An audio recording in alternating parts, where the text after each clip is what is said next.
The first time Eli Reyes called me Dad, I had a mouthful of breakfast taco and exactly zero plan for what to do with my face. We were at Marigold's, the kind of place with mismatched chairs and a chalkboard that still advertised a peach kolache special from March. And Eli was coloring a unicorn purple because, in his words, regular horses are for people who don't have imagination. He'd been narrating his own breakfast for 10 minutes when he set down his crayon, looked at me with the kind of casual devastation only a 7-year-old can deliver, and said, "Are you my dad now?" I choked, not metaphorically. Actual tortilla, actual windpipe, actual moment where my whole life flashed in front of me starring exactly one breakfast taco. Naomi's coffee cup stopped halfway to her mouth. She didn't look at me. She looked at her son, and something moved across her face I didn't have a name for yet. Not panic, not embarrassment. Something steadier and more frightening than either. "If he accepts," she said. "Yes." I want to be clear that nobody had asked me anything. I was simply a man eating tacos who had apparently been nominated. My name is Jonas Blake. I was 33 years old. I taught world history to sophomores at a public high school in South Austin. And my dating history was quiet enough that my mother had stopped asking about it and started saying things like, "When you're ready," in a tone usually reserved for grief counseling. I want to say I was unlucky in love. The truth is less romantic. I had simply never been the kind of man who interrupted his own routines for someone else's chaos.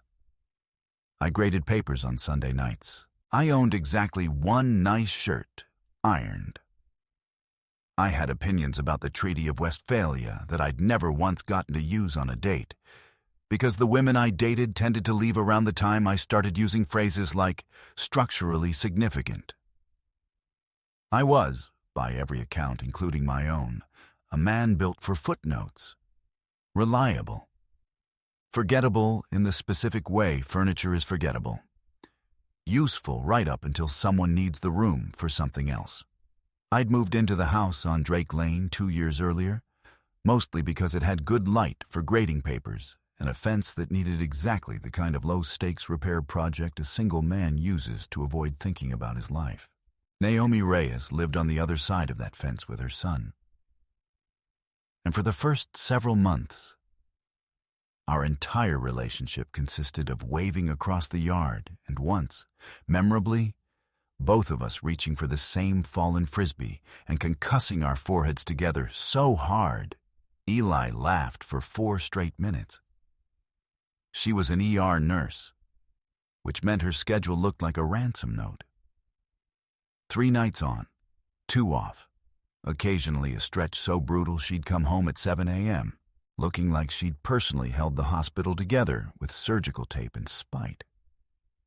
She didn't talk about Eli's father. I noticed that the way you notice a door that's always closed, not suspicious, just present, a fact of the house. I had no ex-wife waiting in my history, no cautionary tale to reference when people asked why I was still single at 33. What I had, instead, was a quieter problem. I had spent my whole adult life as the safe choice nobody chose. The guy you'd want to babysit your kid, not date. The guy who explained 4 centuries of romantic revolutions to bored 16-year-olds and had never once started one of his own. So when Eli asked me that question over a unicorn-colored and aggressive shade of violet, the absurd part wasn't that a child had asked it. The absurd part was that some embarrassing, optimistic corner of me had wanted, for one disorienting second, to say yes. Here is what I want you to understand about Naomi Reyes. She was not beautiful in the framed, museum piece way people mean when they say that word, like it's a complete sentence. She was beautiful in the way a kitchen is beautiful at 6 a.m., when someone you love is already in it, making coffee badly. She took her coffee black, until 9 a.m., and then, without explanation, added so much milk it became basically a dessert. A contradiction she'd defend to the death if you brought it up, which I did exactly once, and then never again, because her response involved the phrase, "I contain multitudes," delivered with a level of seriousness that ended the conversation entirely. She had a laugh that arrived late and loud, like she'd been saving it, and a habit of going quiet right before she said something true, like she was checking the structural integrity of the sentence before she let it out into the world. When she was tired, and she was often in the specific bone-deep way that comes from holding strangers together for a living, she'd lean against door frames instead of sitting down, like sitting was an admission she didn't have time to make. She introduced herself as Eli's mom before she introduced herself as anything else. Always. At school functions, at the pharmacy, to the cable guy. Eli's mom then, if pressed, Naomi. She had this thing where she'd repeat the last few words of whatever you said back to you while she decided if she believed you. A quirk I found unreasonably charming for something that was, technically, just stalling. I learned what she was made of, really. On a Wednesday, I wasn't supposed to know about at all. Patrick's cousin worked the same ER. And according to him, Naomi had spent 40 minutes refusing to let an attending physician dismiss a frightened teenage patient's pain as drama. Documenting everything, escalating it the proper, exhausting way, until someone finally listened. She never mentioned it to me. I only knew because Patrick couldn't resist bragging about someone else's good qualities when he suspected they were about to become important to me too. I notice these things the way you notice weather. Not because you're looking for it, but because it's the air you're standing in. I noticed she always burned the toast for herself and never for Eli. I noticed she kept a single child's chair at her kitchen table, even though Eli had long outgrown it, because he liked it. And she'd apparently decided that was reason enough. I noticed that when she was scared, she got very practical. Made lists, checked locks twice, talked in logistics. And that the one time I saw her cry, over nothing dramatic. Just an exhausted Tuesday that had finally tipped her over. She did it standing at her own kitchen sink with her back to the window, so the neighbors, meaning me, couldn't see. I saw it anyway. The fence between our yards was 3 feet of chain link and absolutely no privacy, a fact neither of us had bothered to fix in 2 years, which in retrospect was its own kind of confession. I wasn't blind, and I wasn't dead, despite what my love life suggested. I noticed the curve of her shoulders when she finally let them drop after a shift. I noticed the small, private smile she did when Eli said something ridiculous, and she didn't want him to see how much she loved it. But we had rules, even if we'd never said them out loud.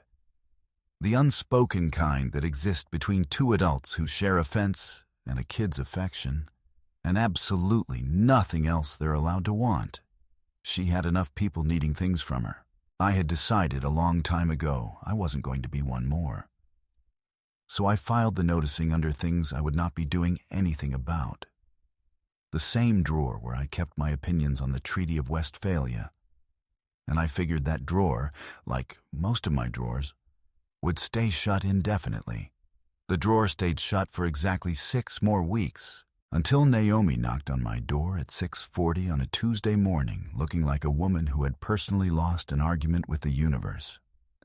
"I need a favor," she said, "and I need you to say yes before I finish explaining it. Because if you hear the whole thing, you'll have time to think of a polite reason not to. That's not how favors work. It's how this one works." She had her badge clipped to scrubs that didn't match, which meant she'd already started getting dressed for a shift before she remembered she had a kid to deal with first.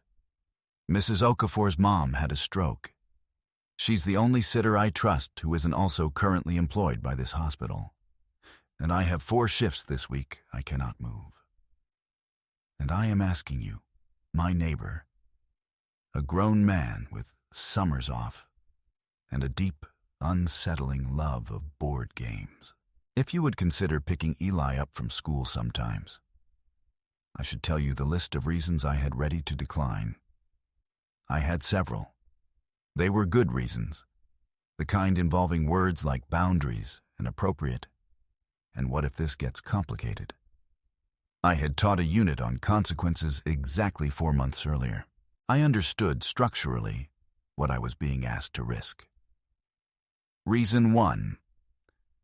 I was a single, mostly self-sufficient man whose evenings, until that point, had consisted of grading, reading, and occasionally microwaving something disappointing while reading further. Reason 2. A 7-year-old required a level of consistency I wasn't sure I could promise long-term, and inconsistency, in my professional opinion as a man who'd spent a decade watching teenagers cope badly with unstable adults, was worse than absence. Reason 3, the one I didn't say out loud, even to myself until much later. If I let myself become necessary to this particular family, I was no longer choosing safety. I was choosing a version of my life where I could actually lose something. I said yes anyway, because I am a man who has spent his whole life being useful to people in small, safe, deniable ways. And because Eli, when he found out, ran across the yard in his socks and hugged my actual leg with the kind of full-body commitment usually reserved for golden retrievers, and tackled me near the fence post hard enough to leave a bruise. "You're going to teach me chess," he informed me, not asked. Informed, while still attached to my leg. "Mom said you have a whole set and you never use it because nobody will play you." That's slander. Is it true? It was infuriatingly true. Naomi watched this whole exchange from her porch with her arms crossed and an expression I would spend the next 2 months trying to translate. At the time, I read it as gratitude. Looking back, I think it might have been the exact moment she started being afraid of how much she wanted this to work. What followed were 6 weeks that, in hindsight, rearranged my whole understanding of what an ordinary Tuesday could hold. Most mornings still started at marigolds, because old habits outlive the reasons you started them. Eli would order the same as Mr. Jonas, without ever specifying what that was, which forced the actual ordering onto whichever adult got to the counter first. "He's having the kids' pancakes," Naomi told the barista. The 3rd morning in a row, I'd tried to order him black coffee as a joke. I would have given him the coffee. I know. That's why I get there first now. You don't trust me with your child's caffeine intake? I don't trust you with anyone's caffeine intake. You drink the stuff cold out of spite. It's called efficiency. It's called a hot plate sitting 6 inches from your hand that you refuse to use. Grocery runs became a thing too. Somewhere in week 3, mostly because Eli vetoed every meal Naomi suggested with the moral authority of a much older man.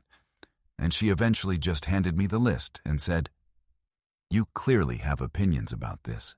You handle it." We made an unlikely trio in the cereal aisle, me reading nutrition labels like they were primary source documents, Eli staging a slow, dramatic campaign for a box shaped like a dinosaur, Naomi trailing behind both of us pretending she wasn't enjoying herself. "You're doing the thing again," she said, catching me comparing sugar content on 2 boxes that were structurally identical. "I'm being responsible. You're being a menace to the cereal industry. Just buy him the dinosaur one. He's 7. Let him have a treat shaped like a treat. There's a documented link between Jonas. Fine. But I'm reading him the ingredients on the way home as a compromise. That's not a compromise. That's a punishment with extra steps. Eli, who had been ignoring this entire negotiation in favor of physically climbing the cart, chose that moment to announce, at a volume calibrated to embarrass everyone in a 4-aisle radius. "Mom likes when you do the voice you do for the ingredients," she told her friend on the phone. Naomi went the specific shade of red I'd come to recognize as her tell, and I decided, mercifully, not to ask which voice or which friend, mostly because I wanted to keep the small, private hope that detail gave me intact a little longer before I tested it against reality. We bought the dinosaur cereal. I read him the ingredients anyway, in the voice, apparently. Because some traditions you don't get to choose, you just get told they exist. I picked Eli up on the days Naomi worked, which became most days. Because hospitals do not care about anyone's careful boundaries, we did homework at my kitchen table, the one with 2 chairs and, increasingly, a booster seat I bought without telling her, which she found one Thursday and held up like evidence at a trial. "You bought a booster seat. It was on sale." "Jonas, it was a good sale." She didn't push it further, but she kept it. That, I noticed, was its own kind of answer. Saturdays became chess mornings, an arrangement that started as a bribe to get Eli to sit still for 15 consecutive minutes and became, embarrassingly fast, the best part of my week. He was a terrible cheater and a worse loser, in the specific, glorious way only children are allowed to be. Flipping the board once, in fury, when I took his queen, and then apologizing 4 minutes later by handing me a single skittle as reparations, which I accepted with the gravity the situation deserved. "You have to think 2 moves ahead," I told him, the 40th time he walked his bishop into an obvious trap. "Not just what you want to do, what happens after. That's boring. That's chess. That's why nobody likes chess. I like chess. You also like the Treaty of West thing. You're not a control group." I genuinely could not argue with that. Once, mid-game, he looked up at me with the particular seriousness he reserved for questions he'd clearly been sitting on. "Do you let me win sometimes?" I considered lying, the way adults do to protect small feelings. I didn't. "Sometimes. Not today. Today you actually had me."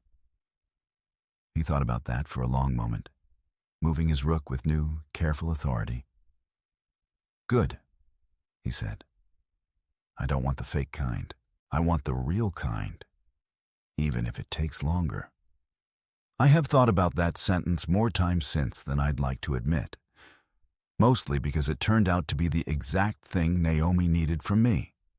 6 weeks later, phrased by a 7-year-old who didn't know he was rehearsing his mother's entire argument in advance. Naomi started getting home earlier on the mornings she knew we were playing, not because her shift ended sooner, but because, she told me this much later, in a different conversation entirely, she liked walking up the driveway and seeing the 2 of us hunched over that board like it was the most serious negotiation in Travis County. She'd lean in the doorway, still in scrubs, and watch for a full minute before either of us noticed her. "Who's winning?" she'd ask like she didn't already know. "Eli's about to lose his rook," I'd say. "Don't tell him that, that's cheating. It's strategy. I'm building character. You're building a vendetta." But she'd be smiling when she said it, that late, loud laugh arriving right behind it. And I started timing my jokes specifically to produce that sound, the way you'd tune an instrument. There was a Tuesday in there, too. The kind that doesn't show up on any timeline, but matters more than the obvious days. Eli had insisted on watching the same dinosaur documentary for the 4th consecutive night. and somewhere around the part where a paleontologist got unreasonably emotional about a fossilized footprint, he'd gone soft and heavy against my side, asleep in the specific, total way kids manage that adults never relearn how to do. I didn't move, partly because moving felt like it would break something, and partly because my arm had gone fully numb, and renegotiating my own circulation seemed like a lesser priority than not waking him up. Naomi came in around 11, still in scrubs, keys in hand, and stopped in the doorway when she saw us. She didn't say anything for a long moment. She just stood there with an expression I'd later learned to recognize. Not surprise, something closer to relief mixed with a grief I didn't understand yet.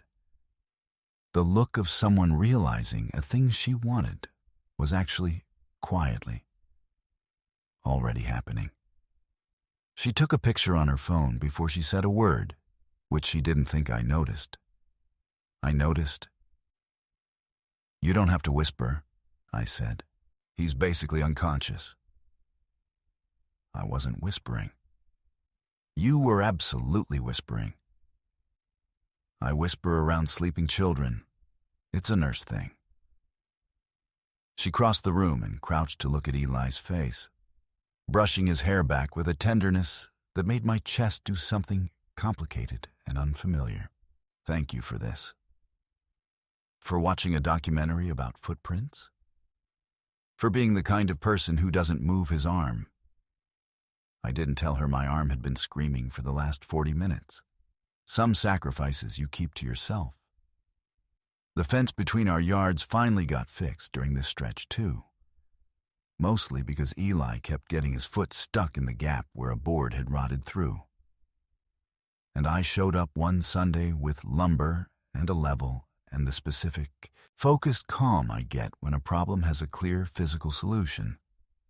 Naomi brought out lemonade and sat on the porch steps, supervising, which mostly meant handing me the wrong tool on purpose to watch me notice. That's a hammer. I know what it is. I asked for the level. This is more fun. When she handed me the box of nails, her thumb brushed across my knuckles, barely there, and I lost track of what I was doing with the level for a solid 10 seconds. Her knee was an inch from mine the whole time I worked, both of us pretending the porch step wasn't built for 1.5 people. When I reached past her for the toolbox, my hand grazed her wrist, and neither of us moved away as fast as the moment technically required. I caught, just briefly, the clean citrus smell of whatever shampoo she used, and spent an embarrassing amount of the next hour thinking about lemons. "You're staring at the fence post like it owes you money," she said. "I'm architecturally exploring." That's not a thing. It's a thing teachers say when they don't want to admit they're distracted. Distracted by what? I should have had an answer ready. I did not. I said something about load-bearing angles instead, which was both true and an enormous coward's move. And she let me get away with it, which somehow felt worse than being called out. It was around then that I started keeping a private, dishonest inventory. The way she said my name slower than other words, like she was deciding whether to keep it in her mouth a second longer. The way Eli had started, without either of us suggesting it, calling the booster's seat my chair at my table. The way I'd catch her watching me with Eli and look for half a second, like she was grieving something good before it had even ended. We had the conversation on a Tuesday, on her porch, after Eli was asleep. Because eventually you run out of room to not have it. "I need to say something, and I need you to let me finish," she said, echoing, deliberately, I think, the exact words she'd used the morning she asked the original favor. "Eli's attached to you. More than attached. And I am..." She stopped, started over. "I'm careful, Jonas. I have to be careful because if this is just you being a decent guy with a soft spot for my kid, that's fine, that's good. But I need you to be honest about which one it is, because he can't afford for it to be the wrong one. What's the line? I asked, because I needed to hear her name it. The line is, you get to be his friend forever, no matter what happens with you and me. But if there's a you and me, and it doesn't work, I need to know now whether you're someone who disappears when things get hard, or someone who stays uncomfortable instead of leaving. I thought about my whole life up to that point. Every safe, deniable, footnote-shaped decision I'd made specifically to never be tested this way. I don't know yet, I said, which was the most honest thing I'd said to anyone in years.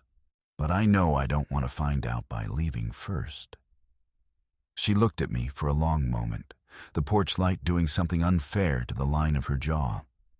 And for one suspended second, I was certain, genuinely, architecturally certain, that we were about to close the 3 feet of space between us on that step. Her phone rang. Unknown number, Houston area code. She looked at it like it had teeth. I have to take this, she said, already standing, already somewhere else in her head. I went home alone, with absolutely nothing resolved, and lay awake doing the thing I do worst, which is waiting. She showed up on my porch the next morning before 7. No makeup, hair still damp, holding 2 coffees like a peace treaty. Daylight, she said, sitting down on the step like she had ownership of it, which by that point she sort of did. I wanted to see if it survives daylight. If what does. Don't make me say the whole sentence before coffee. I took the cup. Our fingers overlapped on the cardboard sleeve a beat longer than the transfer required, and neither of us hurried it. Marcus called, she said, eyes on the yard, not me. Eli's dad. First time in 8 months. He wants to be more present. His words. I felt something cold and unhelpful move through me. Not jealousy exactly. Something closer to dread, the specific dread of a man who has just started building something he isn't sure he's allowed to keep. How do you feel about that? Terrified, furious, guilty for being furious, because technically, a kid having his father around is supposed to be a good thing. And I hate that my first feeling wasn't relief. She finally looked at me. My second feeling was about you. What was it? That I didn't want you to disappear into being the neighbor again now that there's an actual dad back in the picture, which is an insane thing to feel about a man I haven't even kissed. I want to tell you I said something smooth here. I did not. I said, "Oh," which is, on reflection, possibly the least romantic word in the English language. And then, because apparently my body had decided to be braver than my vocabulary, I don't want to be the neighbor either. That's not an answer. I liked you before any of this got complicated, I said. And once I started, I couldn't seem to stop. The sentence coming out plainer than I'd ever let myself think it. Before the booster seat, before the fence, before Eli ever asked me anything, I liked the way you laughed half a second too late, like you were checking if it was safe first. I've wanted this longer than is convenient for a man who teaches a unit on patience and apparently doesn't practice it. She didn't say it back the way movies tell you she should. She looked down at her coffee, and her voice went quieter than I had ever heard it. Mine wasn't either, she said. Convenient. I kept telling myself it was just gratitude. Easier to feel grateful than to feel. She stopped, exhaled. Then to feel this and risk you being one more man who's wonderful right up until the part where it actually costs him something. What would it cost me? Everything that comes with a kid who isn't yours. Custody schedules you didn't choose. A father who might decide he wants more access right when you've decided you want some too. Nights you can't plan around. A kid who might one day be furious at both of us for something neither of us did. I need you to know what you'd be choosing. Not just me, all of it. I thought about the line she'd drawn on the porch days earlier. Stay uncomfortable instead of leaving. And I understood, with a clarity that genuinely surprised me, that I'd already decided. I just hadn't said it out loud where it could be tested. I'm choosing all of it, I said. I'm not interested in the version where I only get the easy parts. She set her coffee down on the step between us, which felt, somehow, like the most deliberate gesture either of us had made yet. Don't say that unless it survives the actual hard part, she said, because the hard part's about to start. She was right. It started 4 days later.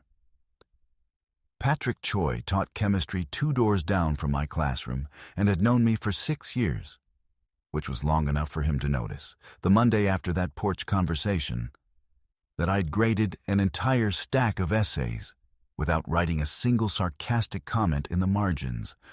A personal first. "Who is she?" he said, dropping into the chair across from my desk during our shared planning period, like he'd been waiting all morning for the opportunity. "Excuse me?" "You've smiled at your own coffee mug twice since I walked in. That's not a caffeine thing. That's a person thing." I didn't tell him everything, because some things you protect even from your friends, especially the ones who'll be unbearably smug about being right. But I told him enough that he leaned back, satisfied, and said, "You've been the most stable man I know for 6 straight years. It's about time someone made you nervous." He wasn't wrong.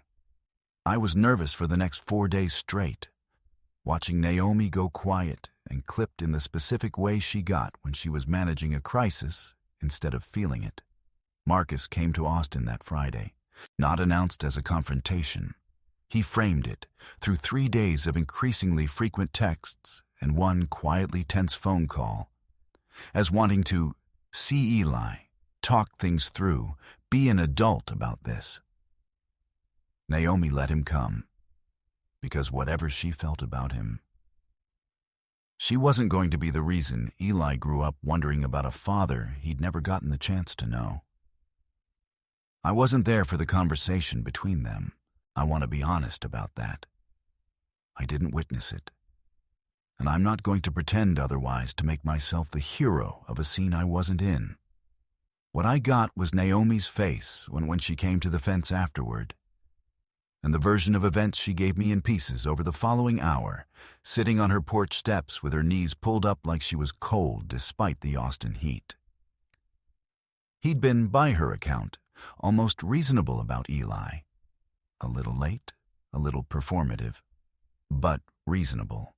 It was when her phone buzzed with a text from me, something dumb about a chess rematch, that his tone changed. "He asked who you were," she said. I told him. "Neighbor, Eli's friend." He laughed, not me, just this tired, knowing laugh, and said, "He's a placeholder, Naomi. Placeholders don't complain about being temporary." I felt that land somewhere specific and old. Some drawer in me that had been shut my whole life finally getting kicked open. Placeholder. Furniture that didn't mind being moved when the room needed something else. It was, infuriatingly, the exact fear I'd never said out loud, handed to me secondhand by a man who'd never met me. "What did you say?" I asked. "I told him you'd never once asked me for anything," she said, "and that I used to think that was a good thing about you. And then I realized, walking back across the yard just now, that it isn't. It's just the thing that makes you safe to need and easy to lose." She wasn't accusing me. She looked more frightened than anything, like she'd caught herself in the middle of describing a pattern she didn't want to repeat. "I need you to ask me for something," she said. "Anything, because I don't know how to trust a man who never wants anything out loud."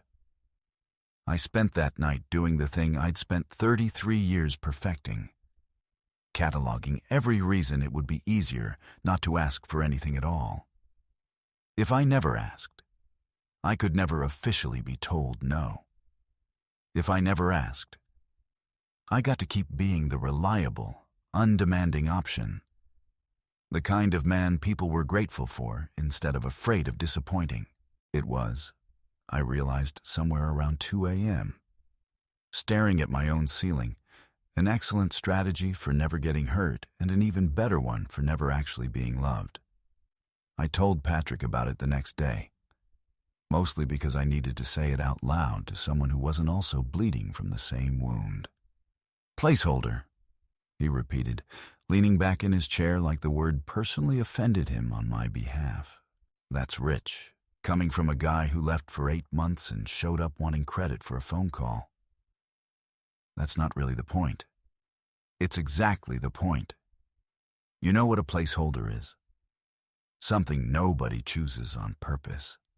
You're choosing this, loudly, badly, with chess metaphors, but loudly. He pointed his pen at me like a man delivering a verdict. The whole thing about being a safe choice nobody chooses. That was never because you weren't worth choosing. It's because you never told anyone you wanted to be picked. You're allowed to ask, man. People aren't mind readers. You teach a class about people who started wars over smaller miscommunications than this. I didn't have a clever response to that, which from Patrick was apparently rare enough that he looked briefly suspicious of his own success.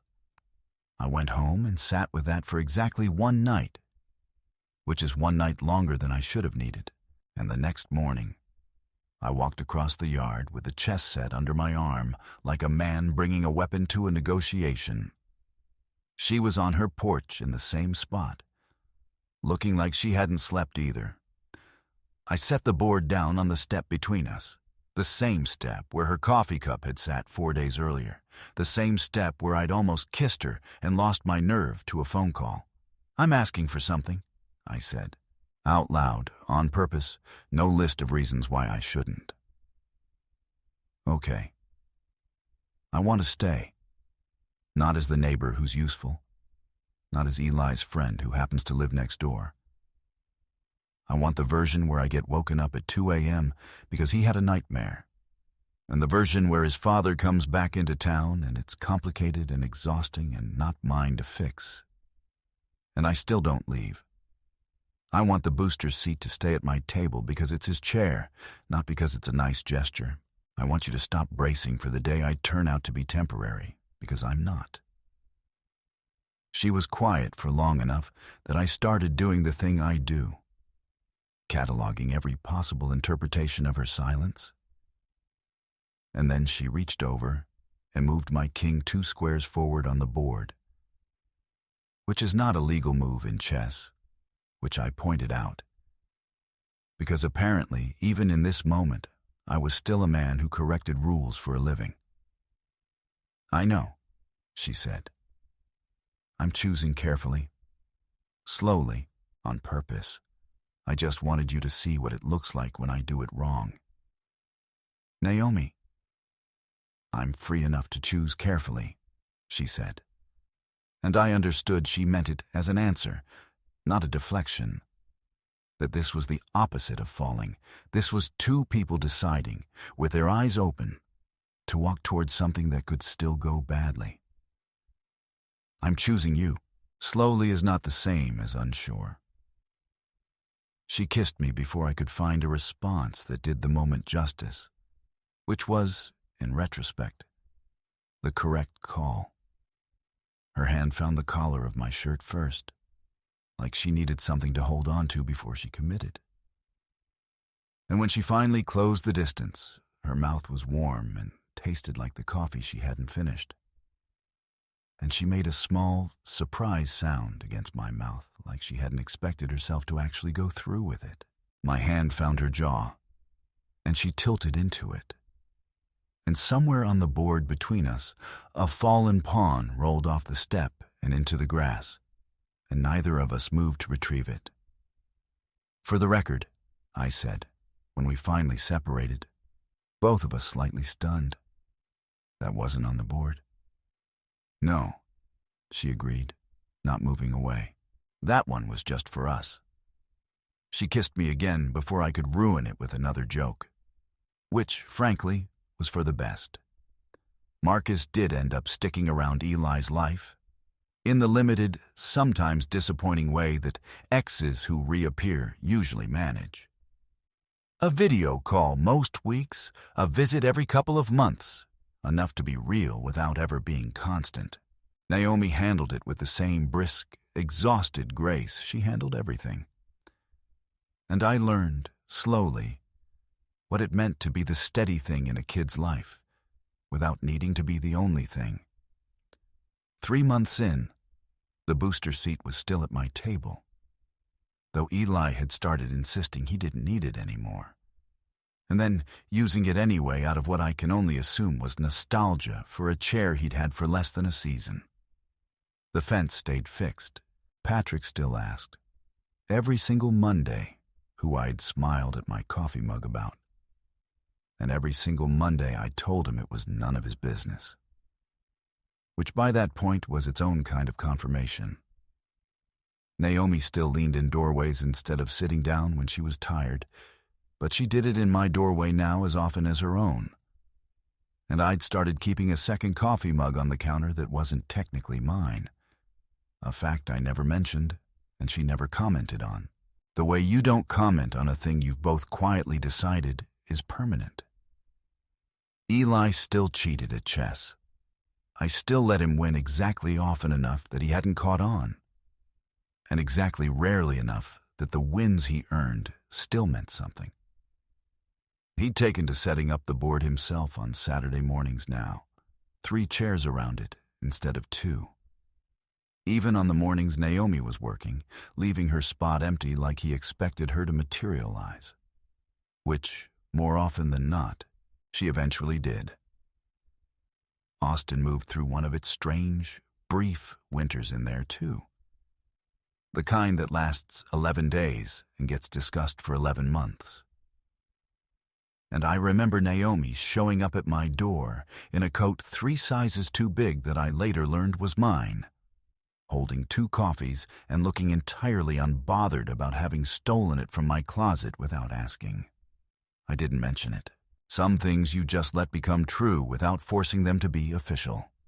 His teacher called it Family Tree Week and sent home an assignment that should have been simple, and was not. Draw your family. Label everyone. Eli brought home a piece of paper with 4 figures on it.